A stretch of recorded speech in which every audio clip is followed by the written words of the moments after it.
Hello friends, मैं हूँ श्वेता खरबंदा और आप देख रहे हैं हिंदी की पाठशाला, जिसमें आज हम समास के ऑब्जेक्टिव क्वेश्चंस के आंसर देखेंगे किस तरह होते हैं। इससे पहले समास का वीडियो डाला हुआ है जिसमें आप समास के प्रकार को अच्छी तरह से पढ़कर उसका अध्ययन कर सकते हैं और इन ऑब्जेक्टिव क्वेश्चंस को बहुत आसानी से सॉल्व कर सकते हैं। तो पहला क्वेश्चन देखते हैं कि किस समास में पहला पद जो है वो क्या कहलाता है, प्रधान होता है।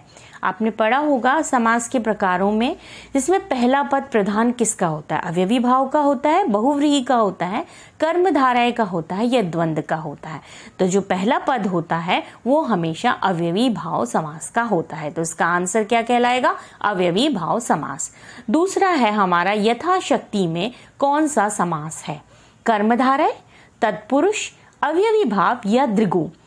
यथाशक्ति ये क्या है, एक अवयव है, तो यहाँ पर भी क्या आंसर आएगा, अवयवी भाव समास होगा। इसके बाद है कि भर पेट में समास बताइए। तत्पुरुष है, बहुव्रीहि है, द्विगु है और अवयवी भाव है। भर पेट मतलब पेट भरकर, जिसका विग्रह करने पर बनता है, तो वो आंसर क्या कहलाएगा, अवयवी भाव आएगा। अब हमारा अगला है नीलकमल। नीलकमल में कौन सा समास है, बहुव्रीहि, कर्मधारय, तत्पुरुष या द्विगु। नीलकमल आप समझ रहे होंगे, नीलकमल मतलब नीला है कमल। अब नीला क्या है, किसी की विशेषता बताना, कलर है तो किसकी, कमल की। जब किसी की किसी से विशेषता बताई जाती है तो किस समास में आता है, बहुव्रीहि में, कर्मधारय में, तत्पुरुष या द्विगु में। किस में आएगा, या कर्मधारय में। अगला क्वेश्चन है पांचवा हमारा, द्विगु समास का उदाहरण बताइए। शताब्दी, नीलकमल, दशानन और पीतांबर। शताब्दी क्या होती है, 100 जो हमारे वर्ष होते हैं उनके समूह को हम शताब्दी कहते हैं। तो यहाँ क्या आई, संख्या आई। जब द्विगु में क्या होती है, संख्या आती है, तो क्या शताब्दी आंसर है। यह नीलकमल है, नीलकमल क्या बता रहा है, उसकी विशेषता बता रहा है। दशानन क्या है, ये भी 10 अंकों वाला है, लेकिन क्या है ये 10 जिसके क्या होते हैं, आनन होते हैं, अर्थात कौन, रावण, जिसके 10 सिर होते हैं अर्थात रावण। ये तो बहुव्रीहि हुआ। पीतांबर होगा क्या, या पीत है अंबर जिसका, नहीं। तो आंसर क्या कहलाएगा, शताब्दी, जो 100 वर्षों का समूह है वो।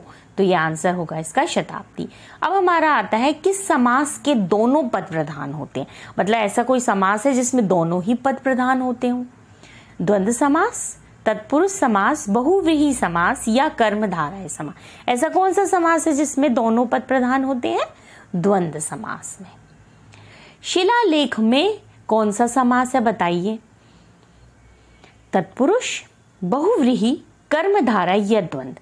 जब हम शिलालेख है, जब हम इसका विग्रह करते हैं तो क्या बनता है, शिला पर अंकित लेख। तो क्या आया यहाँ, परसर्ग आया, विसर्ग, विभक्ति आई। तो इसका मतलब जब ये आती है, कारक आते हैं, तो किस में होते हैं वो, तत्पुरुष में। तो क्या है इसका उत्तर, तत्पुरुष। गंगा यमुना में कौन सा समास है, अवयवी भाव, द्विगु, द्वंद्व या तत्पुरुष। गंगा और यमुना के बीच में क्या लगा हुआ है, योजक चिन्ह लगा हुआ है। तो आप इसे समझ सकते हैं कि यह कौन सा है, हमारा द्वंद्व समास। अष्टाध्याय में समास बताइए। जो अष्टाध्याय है इसमें समास बताना है। आपने पढ़ा, आपको पढ़ने से ही लगा कि इसमें कोई संख्या आ रही है। अब जब संख्या आती है तो वह कौन सा समास कहलाता है, हमारा द्विगु समास कहलाता है। तो ये क्या, इसका उत्तर क्या कहलाएगा, द्विगु। नवरत्न में समास बताइए। अब नवरत्न में भी क्या आ रहा है, 9 रत्नों का समूह आ रहा है। द्विगु, कर्मधारय, तत्पुरुष या अवयवी भाव। तो क्या कहलाएगा, द्विगु। अगला क्वेश्चन है, आधा पका भोजन खाने से पेट खराब हो गया, या अध पका भोजन। अब अध पका मतलब कि क्या है, ये अवयवी है, तो अवयवी भाव है, बहुव्रीहि है, तत्पुरुष है या द्विगु है। तो आंसर क्या है इसका, अवयवी भाव। अब हमारा अगला है, समास का शाब्दिक अर्थ होता है। शाब्दिक अर्थ होता है, क्या होता है, संक्षेप होता है, विग्रह करना होता है, विच्छेद करना होता है या विस्तार देना होता है। समास का शाब्दिक अर्थ क्या होता है, क्या होता है, संक्षेप। अगला क्वेश्चन है हमारा, 2 या 2 से अधिक जब शब्दों से मिलकर बने हुए नए सार्थक शब्द को क्या कहते हैं।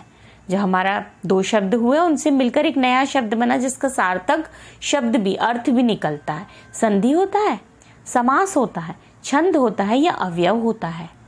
ये क्या होता है? समास होता है।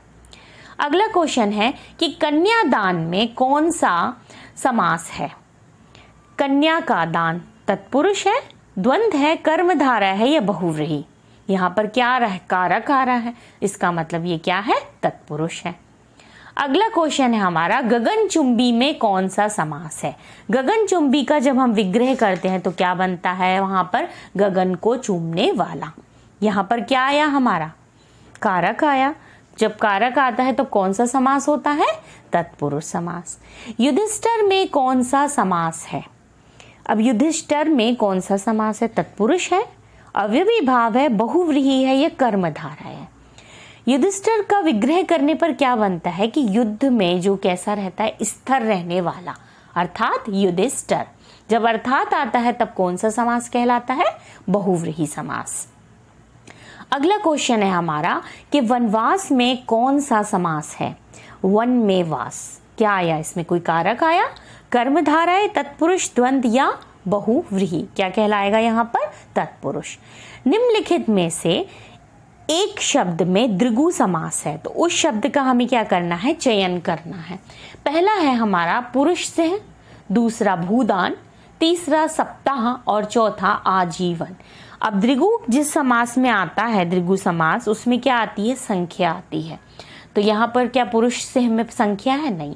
भूदान में नहीं है। सप्ताह में है? हाँ। इसीलिए वो आंसर क्या होगा इसका? सप्ताह। चक्रपाणी में कौन सा समास है?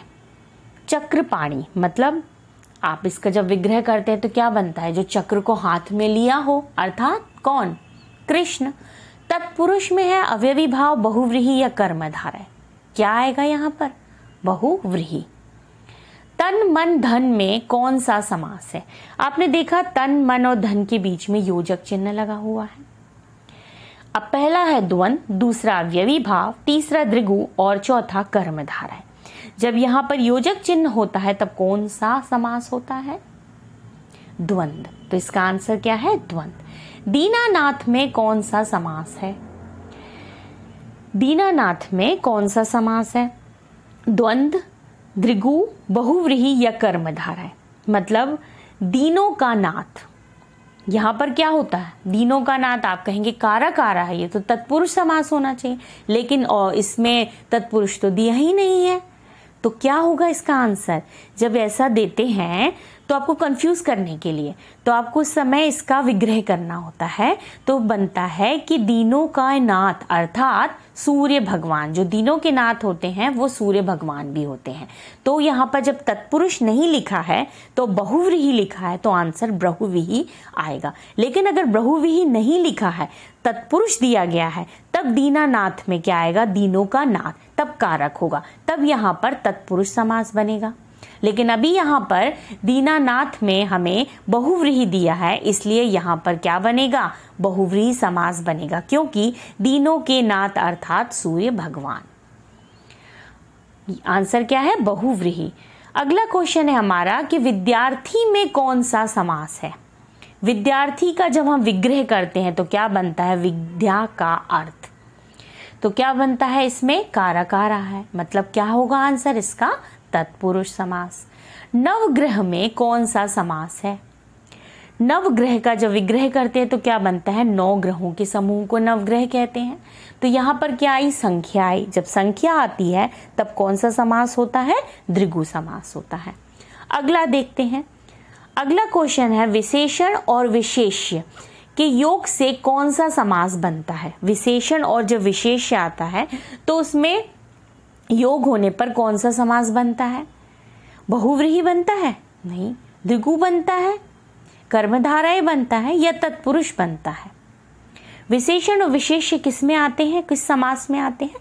कर्मधारय में। तो आंसर क्या है इसका? कर्मधारा।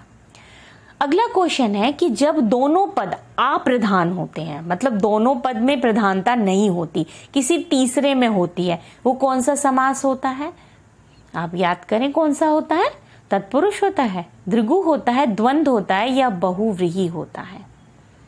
जब दोनों पद प्रधान नहीं होते, कोई तीसरा पद प्रधान होता है, तो वो बहुव्रीहि समास कहलाता है। तो आज आपने समास के ऑब्जेक्टिव टाइप क्वेश्चन किए, तो इससे पहले आप समास के प्रकारों को अच्छी तरह से समझ लीजिए, जिससे आपको क्वेश्चन के आंसर करने में आसानी होगी। धन्यवाद।